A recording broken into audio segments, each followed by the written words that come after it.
নমস্কার, আশা করি ভালো আছেন। আবার নিয়ে এলাম সেই চন্দ্র। আজ জানবো কর্কট রাশি, অর্থাৎ চন্দ্র যদি নিজের ঘরেই থাকে এবং সেই সঙ্গে জাতকের যদি লগ্নটা কর্কট হয়, কর্কট লগ্ন এবং কর্কট রাশির জাতকের জন্য চন্দ্র বিষয়ক কি বিশেষত্ব আমরা জানতে পারি, বুঝতে পারি এবং কি বিষয় আমাদের মনোযোগ দেওয়া উচিত, কি কি বিষয়ে আমাদের খেয়াল রাখা উচিত, কি কি রেমিডিয়াল মেজার নেওয়া উচিত এবং লাইফে কি ধরনের বিষয় থেকে আমাদের সতর্কতা রাখা উচিত, সেগুলো আমরা আজ জানব। এবং জানবো নক্ষত্রগতভাবে, যেমন গত সিরিজেও আমি জানিয়েছি, চন্দ্রের বৈশিষ্ট্য কি হতে পারে। মনোযোগ সহকারে ভিডিওটি দেখবেন, শুনবেন, বুঝবেন এবং নিজের যদি রাশি হয় কর্কট, তাহলে বিষয়টি মনোযোগ সহকারে জেনে বুঝে নিজের জীবনে ইমপ্লিমেন্ট করবেন। বরাবর মতো এবারও বলে রাখি যে আমরা যেটা বলি না যে কর্কট রাশি জাতক তো তার এই বৈশিষ্ট্য হবে, ওই বৈশিষ্ট্য হবে, বা তার জীবনে এরকম হবে ওরকম হবে, এটা কিন্তু সর্বত সত্য নয়। তার কারণ হচ্ছে প্রত্যেকটা রাশিতেই 3টে নক্ষত্রের অধিপতি থাকে, অর্থাৎ 2.25 নক্ষত্র থাকে। সেই 2.25 নক্ষত্রের মধ্যে 2টি নক্ষত্র সম্পূর্ণভাবে থাকতে পারে বা আংশিকভাবে থাকতে পারে, কিন্তু 2.25 নক্ষত্রের যে অধিপতি সব মিলিয়ে 3টে অধিপতি। এবার এই নক্ষত্রের অধিপতি অনুসারেও ফলের বা বিষয়ের তারতম্য অবশ্যই হয়। সেই জন্য কর্কট রাশি মানে যে সাধারণ, এবং আমিও যে ভিডিওতে যেটা বলবো এটাও কিন্তু 100% এক্সাক্ট নয়। তার কারণ হচ্ছে আমি এখানে আন্দাজ করতে পারি যে যে লগ্নপতি বা যে রাশিপতি এবং যে নক্ষত্রপতি তাদের ভাবগত যে প্রাধান্য বা তারা যে রাশির অধিপতি হিসেবে যে আধিপত্যটা পাচ্ছে সেই অনুযায়ী, কিন্তু তারা কোথায় বসে আছে সেটা কিন্তু প্রত্যেকের ছকে আলাদা। অর্থাৎ আমি একজন কর্কট রাশি জাতক, আরেকজন কর্কট রাশি জাতক। এবার আমার কর্কট রাশি পুষা নক্ষত্রে, কারোর হয়তো অশ্লেষা নক্ষত্রে, তাহলে আমার কর্কট রাশিতে চন্দ্র শনি নক্ষত্রে এবং অন্যজনের বুধ, অর্থাৎ বুধের নক্ষত্রে চন্দ্র। এবারে দেখা গেল আমার শনি হয়তো চন্দ্রের সঙ্গেই বসে আছে, তার শনি তার বুধ হয়তো একাদশ ভাবে বা দ্বাদশ ভাবে বসে আছে। তাহলে বুধ যদি দ্বাদশ ভাবে বসে থাকে বা শনি যদি লগ্নে বসে থাকে, তাহলে সম্পূর্ণ বিষয়টাই আলাদা হয়ে যাবে। অর্থাৎ কর্কট রাশি জাতক হওয়া সত্ত্বেও এদের সম্পূর্ণ ক্যারেক্টারিস্টিক থেকে শুরু করে, জীবনে চাওয়া পাওয়া থেকে শুরু করে, এদের জীবনে অন্যান্য গ্রহের ফলাফল থেকে শুরু করে সমস্ত বিষয়টাই আলাদা হয়ে যাবে। কারণ ওই লগ্ন সাপেক্ষে বিভিন্ন বা এই যে নক্ষত্রপতি সাপেক্ষে কার কি অবস্থা। কিন্তু আমরা বেসিক একটা ধারণা এইসব ভিডিও থেকে নিতে পারি, এক্সাক্ট ধারণা কিন্তু হয়। এবার আসি কর্কটের পুনর্বসু নক্ষত্রের অবস্থান।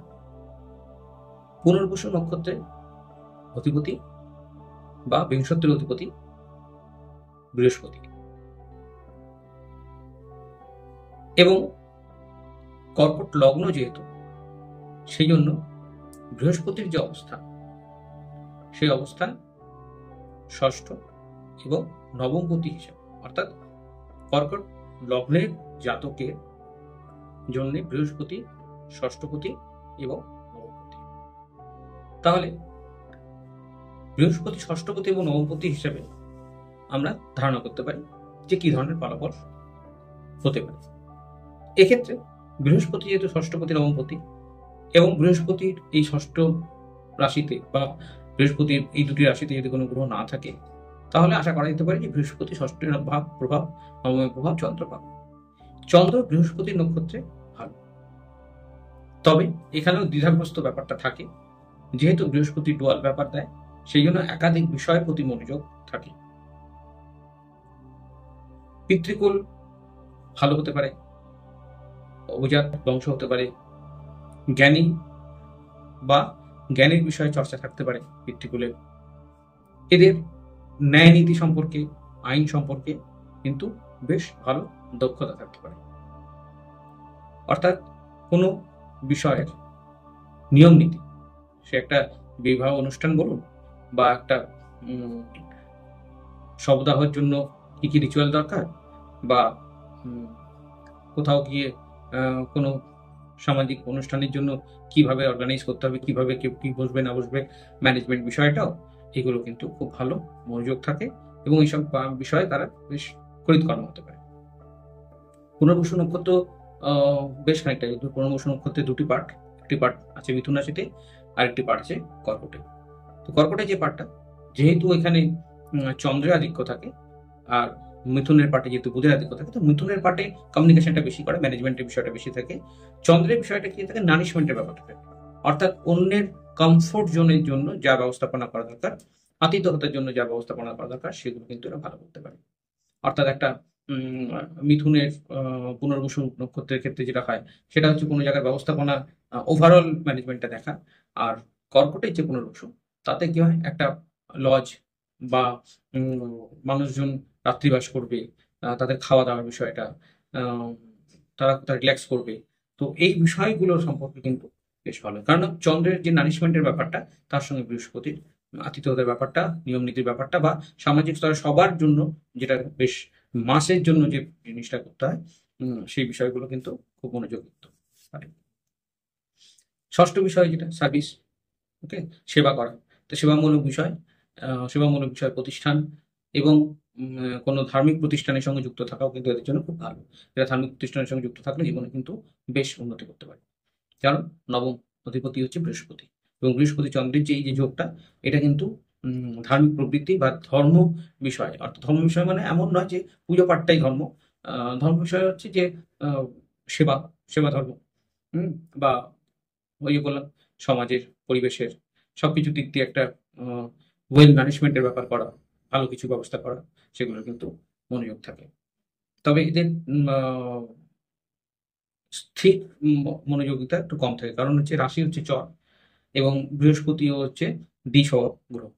তো তার ফলে কি হয়, মনোযোগ সহকারে কোনো জায়গায় টিকে থাকার বিষয়টা হয়ে ওঠে না। চঞ্চল প্রকৃতির একটু থাকেই, তার ফলে ছোট ছোট দৌড়াদৌড়িও করতে ভালোবাসে, বিভিন্ন জায়গায় ঘুরতে ভালোবাসে, লং জার্নিতে যেতে পছন্দ করে, বিভিন্ন মানুষজনের সঙ্গে মেলামেশা করতে ভালোবাসে।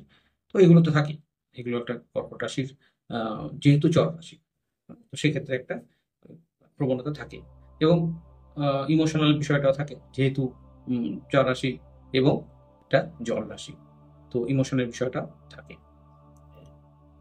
এবার এই চন্দ্র বৃহস্পতির যে যোগ, এটা যদি অনেক সময় গজকেশরী যোগ বলা হয়, যদি কর্কট রাশিতেই বৃহস্পতি চন্দ্র থাকে, বা বৃহস্পতি রাশিতে যদি চন্দ্র বৃহস্পতি থাকে, তো এই ক্ষেত্রে যদি বৃহস্পতি কর্কট রাশিতে থাকে, চন্দ্রের সঙ্গেই থাকে, এবং এই ক্ষেত্রে বৃহস্পতি উচ্চস্থ, সেজন্য চন্দ্র বৃহস্পতির নক্ষত্রে এবং বৃহস্পতির সঙ্গে যদি থাকে, তাদের এই বিষয়গুলোর মানে প্রবণতাটা খুব বেশি থাকে। অর্থাৎ সেক্ষেত্রে দেখতে হবে যে বৃহস্পতি কোথায় বসে আছে। তার মানে বৃহস্পতি যদি লগ্নে থাকে এবং সেখানে যদি চন্দ্রের অবস্থানও থাকে, তবে পুনর্বসু যেহেতু প্রথম দিকে নক্ষত্র কর্কট রাশির, সেই জন্য লগ্ন অনেক সময় পুনর্বসু নক্ষত্রে ছাড়িয়ে হতে পারে। সেক্ষেত্রে হয়তো চন্দ্র দেখা গেল যে দ্বাদশ ভাবে আছে, দ্বাদশ ভাবে চন্দ্র থাকলে কিন্তু মানসিক দিক থেকে টানাপোড়েনের বিষয় চলতে পারে, মানসিক দিক থেকে একটু দুর্বলতা থাকতে পারে, এবং অন্যের জন্য কিছু করতে গিয়ে হয়তো ব্যথাও পেতে পারে। তার কারণ হচ্ছে যে লগ্ন যেহেতু কর্কট রাশি, তার মানে এই নয় যে চন্দ্র লগ্ন ভাবেই থাকবে। হ্যাঁ, অর্থাৎ দেখা গেল হয়তো লগ্ন পড়েছে পুষ্যা নক্ষত্রে বা অশ্লেষা নক্ষত্রে, তো সেক্ষেত্রে কিন্তু চন্দ্রের যে এই পুনর্বসু নক্ষত্রের অবস্থা, এটা কিন্তু দ্বাদশ ভাবগতই হবে। তো সেই জন্য বললাম না, বিষয়টা অনেক জটিল। এটা মানে আমরা হয়তো মানে ইউটিউবে দেখে খুব সুন্দর রাশিফল করে লাফালাফি করি, এটা কিন্তু আদপে বিষয়টা তেমন নয়। সেই জন্য এটা আমাদের কর্তব্য আপনাদের জানানো। তার কারণ হচ্ছে জ্যোতিষের কথাতে জাতক জাতিকারা যেমন বিশ্বাস করেন, সেরকম আমাদের উচিত, আমাদের ধর্ম আপনাদের কাছে সত্যটা তুলে ধরা। এবার কতটা বুঝবেন না বুঝবেন সেটা পরের কথা, অনেক বলেন আমি অত বুঝি না, কিন্তু কিছুটা বুঝে নেওয়া দরকার, অ্যাটলিস্ট জানা তো দরকার, জানার চেষ্টা করতে করতে বুঝে যাবে। কারণ নিজের ছককে যদি না বুঝতে পারেন, তাহলে আজকে এই জ্যোতিষী বলবে, কালকে জ্যোতিষী বলবে, আজকে এই পাথর খুলবেন, কালকে ওই পাথর করবেন, কালকে সমুদ্রে স্নান করতে যাবেন, পরশুদিন দুর্গাপুজো করবেন, পরশুদিন অন্য মন্ত্র করবেন, কালকে অন্য মন্ত্র করবেন, আজকে ইউটিউবে এটা শুনলেন, পরশুদিন ইউটিউবে শুনলেন। কেউ বলবে আপনার আগামী 5 মাস আপনি রাজা হয়ে যাবেন, কেউ বলবে আপনি ফকির হয়ে যাবেন।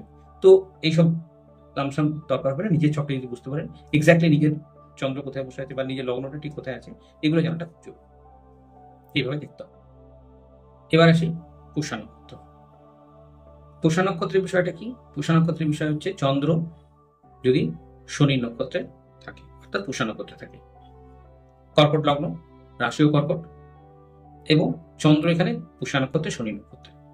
পুষ্যা নক্ষত্র সমগ্র নক্ষত্রের মধ্যে সবচেয়ে পবিত্র নক্ষত্র এবং সবচেয়ে ভালো নক্ষত্র ধরা হয় পুষা নক্ষত্রকে। একমাত্র বিবাহ ছাড়া যে কোনো অনুষ্ঠান পুষা নক্ষত্রে করা যেতে পারে। পুষা নক্ষত্রে জাতকরা দেবগণ হয় এবং এর অধিদেবতাও কিন্তু স্বয়ং বৃহস্পতি। পুষা নক্ষত্রের বিংশতির অধিপতি শনি এবং অধিদেবতা বৃহস্পতি।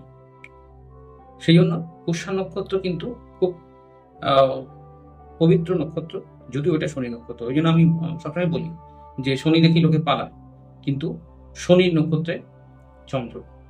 এবারে শনি এখানে সপ্তমপতি এবং অষ্টমপতি।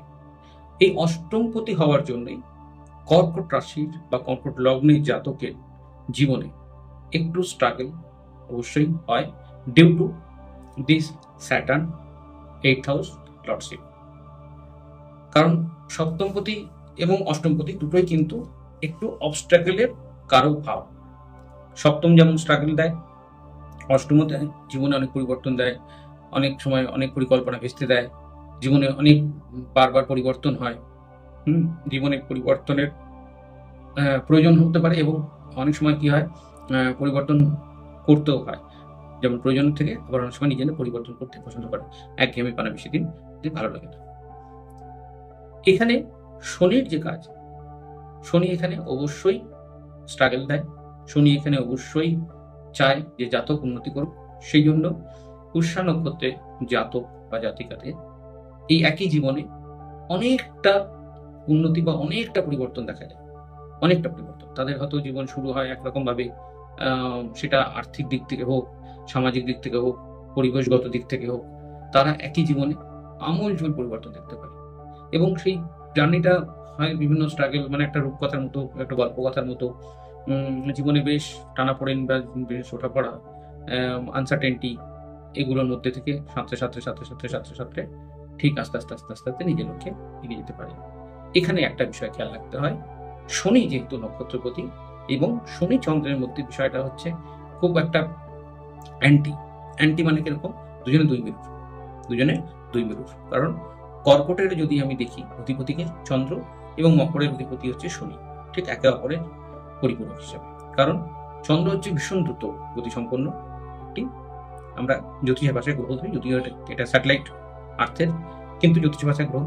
আবার ওদিকে শনি একদম মন্দ স্থির বলতে গেলে, মানে একটি রাশি পার করতে 2.5 বছর সময় দেয়। আবার ওদিকে চন্দ্র 2.25 দিনে একটা রাশি পার করতে দেয়, তো তাই 2.5 বছর কোথায় 2.25 দিন। সেই জন্য চন্দ্র একেবারে দ্রুত, ভীষণ চঞ্চল। শনি সেখানে স্থির। শনি বলে দেখো থমকে দেখো, একটু ভাবনা চিন্তা করো, একটু রয়ে শোয়ে। চন্দ্র বলে না আমি ইমিডিয়েট চাই। তো তার ফলে একটা টানা পড়নের স্থিতি তৈরি হয়, মন চাইছে আমার এক্ষুনি চাই, কিন্তু শনি বলছে ওরে না, তোকে এখন দেবো না, তোর জন্য সময় আছে। এবং সেই সময়টা 1 মাস 1 বছর নয়, হয়তো দেখা গেল 1 দশক, 2 দশক। সে হয়তো আজকে পরিকল্পনা করে 10 বছর পরে সে রেজাল্টটা পেল। তো this is the span of struggle in পুষা নক্ষত্রে। এই জন্য স্ট্রাগলটা, সেই জন্য ডিপ্রেসিভ হওয়া চলবে না। এই ক্ষেত্রে কি হয়, অনেক সময় ডিপ্রেশনের একটা কারক হয়ে দাঁড়াতে পারে। এছাড়া যেহেতু সপ্তমপতি শনি, সেই জন্য এক্ষেত্রে যে লাইফ পার্টনার বা যে পার্টনার, সেও একটা স্ট্রাগল দিতে পারে, বা সেও একটা হয়তো দেখা গেল সেই সমান তালে সে তাল মিলাতে পারছে না, বা সেই সমান তালে সাপোর্ট করতে পারছে না, বা যতটা এক্সপেক্টেশন সেই মতো করতে পারছে না। তার কারণে হচ্ছে যে সপ্তমপতি শনি যে স্থির। সেই জন্য শনি চন্দ্রের যে বিষয়টা, এই বিষয়টাকে একটু খেয়াল রাখতে হয়। যত পরিশ্রম করবে তত ভালো, পরিশ্রম করবে এবং জীবনের পরিবর্তনের দিকে একটু সচেতন থাকতে হবে। অর্থাৎ সময় সময় নিজের জীবনে কিছু না কিছু বিষয় পরিবর্তন করা, সেই রুটিন পরিবর্তন হোক, বা নিজের শরীরের কিছু স্টাইল চেঞ্জ করে দেওয়া হোক, বা নিজেকে সবসময় ডেভেলপ করার দিকে চিন্তা রাখতে হবে, সচেতন থাকতে হবে। কখনোই ডিপ্রেশনের শিকার যেন না হয় সেটা খেয়াল রাখতে হবে। এবং অবশ্যই শনির অবস্থানটা কোথায় সেটা দেখতে হবে, দেখা উচিত।